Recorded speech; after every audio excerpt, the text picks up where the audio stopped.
today we're being little fatties. I was craving an acai bowl. It's also like 70 degrees out, and I just had a craving. I don't know how much of this we're gonna get through, but I'm gonna try to eat everything with y'all. And then today I wanted to eat a sope with y'all. It's too bright.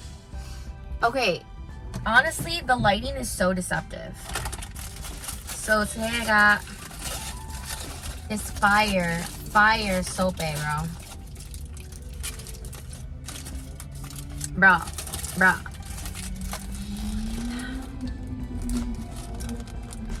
Just look at it.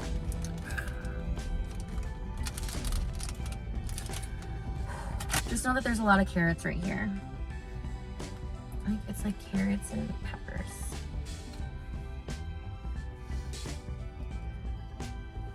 I don't think we're gonna talk much right now.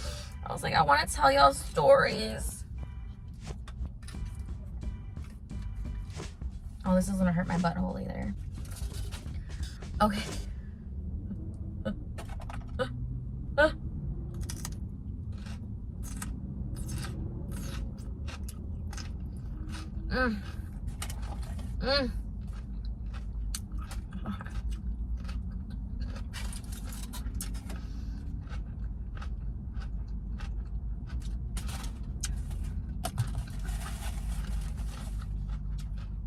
I don't even think I'm gonna be able to eat that acai bowl. I'm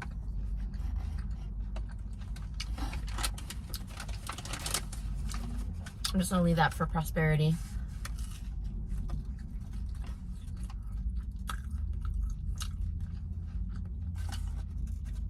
I want to move this.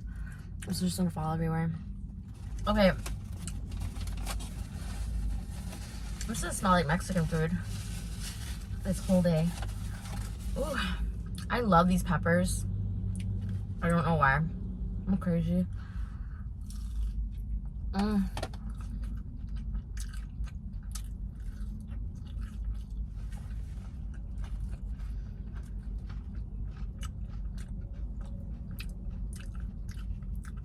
It's so funny.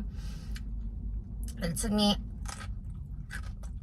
my whole ass life as a Mexican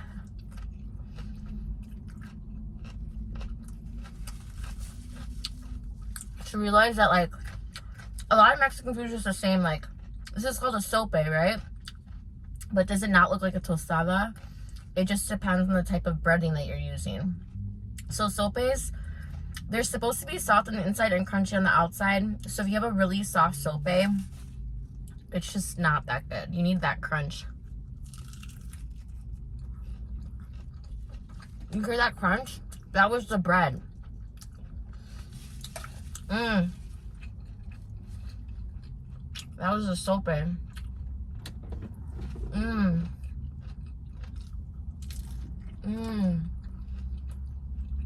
my god.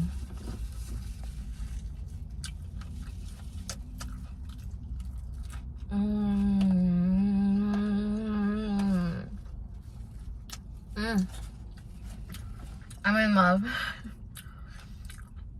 Speaking of love,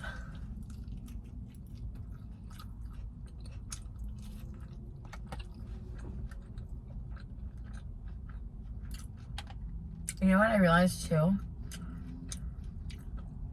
All of us have something in common, because all of us have all experienced heartache. We've all experienced, I want to say we've all experienced love, but we've all experienced heartbreak. And man, oh my god, chorizo on my scrubbies. Oh my god, there's more of these. Holy shit, I'm gonna die later. Nice knowing y'all. Nice knowing y'all.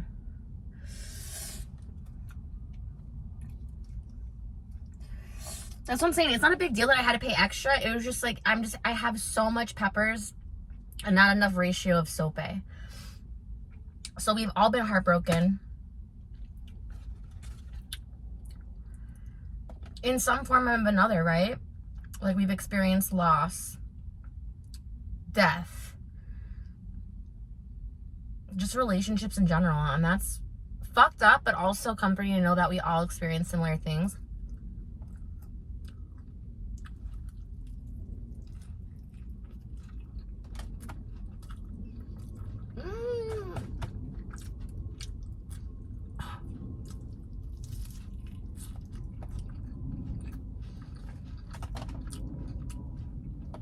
I forgot where I was going with this, as always.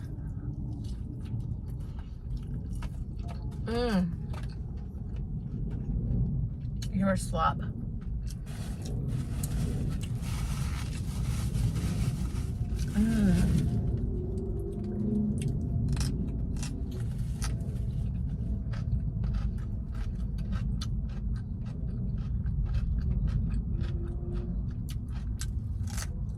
And then I thought about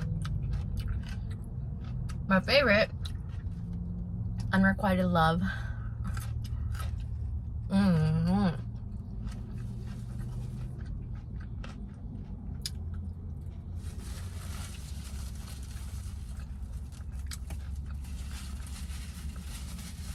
It's so crazy to think about how hard it is to not only find somebody that you like, but that likes you just as much, if not more, back.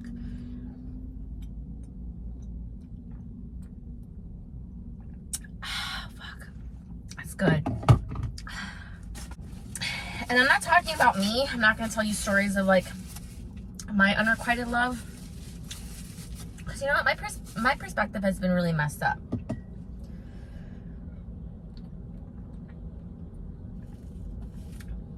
Like, I used to think, woe is me, nobody loves me, or woo woo. Well, bro, I forgot about all the times that I did people dirty, that I didn't like them back. You know what I mean? Holy shit. We forget that what comes around goes around, right?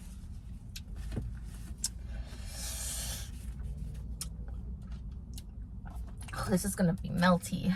Now for dessert. Ooh.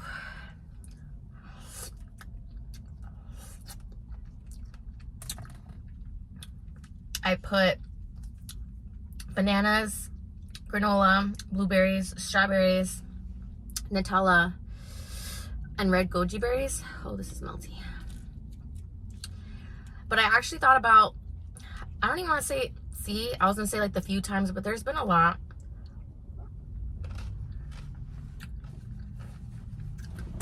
Of the times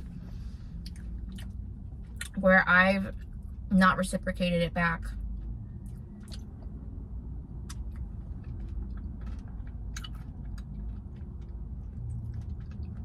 Like, the reason why I said my perspective was effed up, if y'all been following me, been watching my videos, I told y'all a story about Miguel.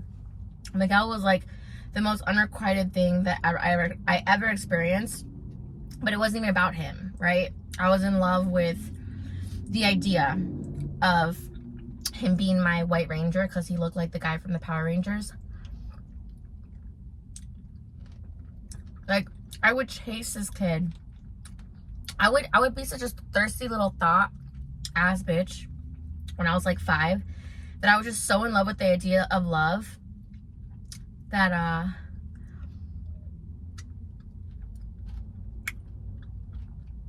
I would try to chase these boys to kiss me. Like, how predatory, bro. So obviously, having that energy where it's like too much energy, it's gonna repel. Like, the opposite's gonna happen, you know? I should have played it chill, but I had no fucking chill when it came to love.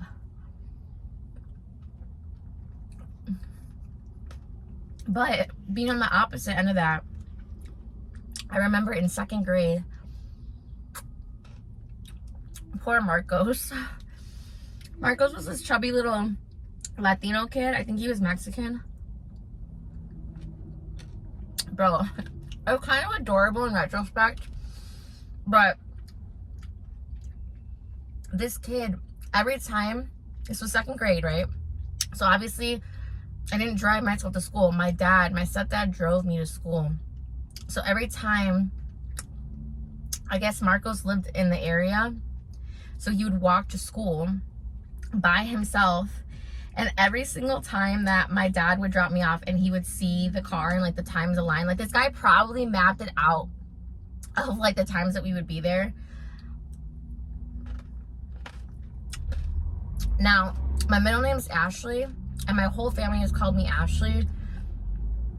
Everybody called me Ashley up until the 2nd grade. When my teacher started calling me by my first name, Lauren. So during this time, I was still known as Ashley to everybody. So every time Marcos would see my dad driving up, I mean, this little chubby Latino was like, he fucking bolted. I mean, he was running side to side with his backpack swaying, and he was like, Ashley, Ashley. And I would be like, oh God, in the seat, in the passenger seat. I just had so much dread. And my dad would pull up to the corner like clockwork a couple blocks before, like 2 blocks before. And I would just dread getting out of the car. Just dread. I could be running at least like 2 or 3 blocks, bro. Like, you'd be running with the car, and we'd be on a side street, so we're just going slow stuff. It's cute looking back on it, but I was so annoyed by this kid that by the time he got to our car and I got out, he was like, and he would be like, hi. Hey, Marcos. You didn't have to run or anything. My dad thought it was adorable. But I was so annoyed. Like, okay. Granted, it wasn't like a little Channing Tatum like running up to me. But even if it was, like, it didn't matter what he looked like. That's gonna creep you out when it's just too much.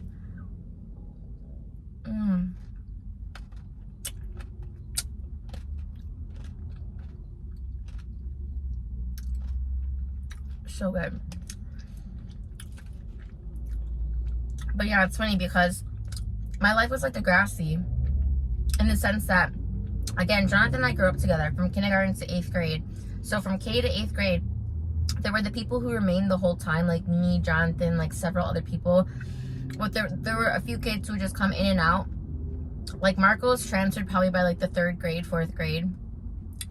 So he wasn't a constant factor.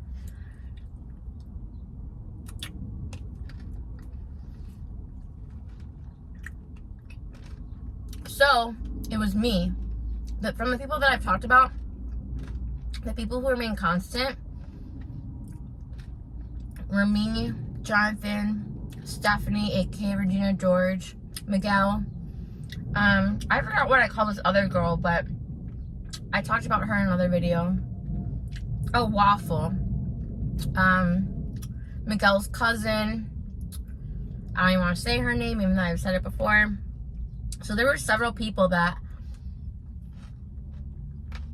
we grew up with for 8 years of our life.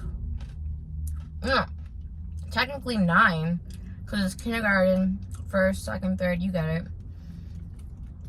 And I've grown up here in Chicago, so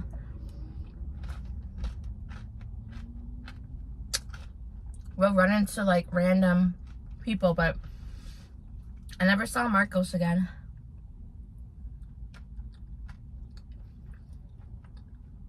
But there were a few times like that in my life where people are obsessed with me. I don't say it like, and again, it had nothing to do with me, right? It was the idea he had of me. He didn't really know me.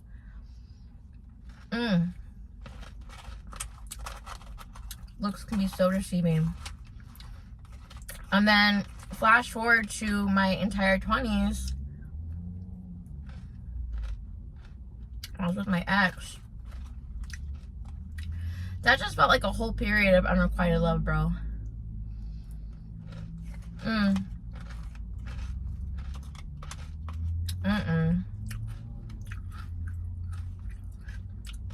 it's crazy because I don't remember exactly like what happened, but we were like, we just could not communicate. We were just like always fighting, right? And like common denominator, yeah, I know, but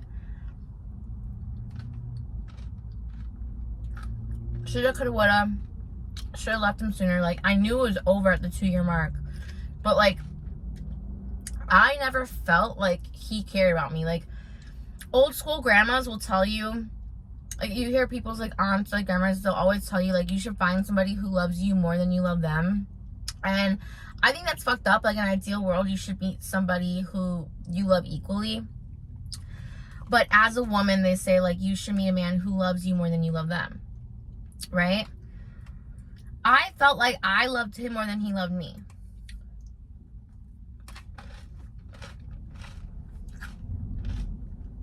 He just like didn't give a fuck whether I was in the picture or not, you know? Why I held on for so long, I have no idea, y'all. But I felt it. I felt that. And ironically, one time towards the end of a relationship, I stayed at his place and he went to work. So I would stay at his place. Like, I'd sleep over. I stay at his place. He'd go to work. He'd come back if I was like off that day, and then we'd go out and do stuff. So I was snooping. And the person you would, like, I thought would, like, the least person I would expect to have a diary was this dude. And I found it. I didn't really find anything bad, but there were, like, that's an invasion of privacy, because I've had my diary read too, but I was curious, because I was like, you know, you find someone's diary, you're gonna read it. Period. Like, the only person that's supposed to be reading that is the person who's writing it, right? So it's nothing bad, but he did talk about dating other people. Like, I guess he's dated other people, or like he was like, shout out to so and so who like hooked it up with Karina or whatever the fuck her name was.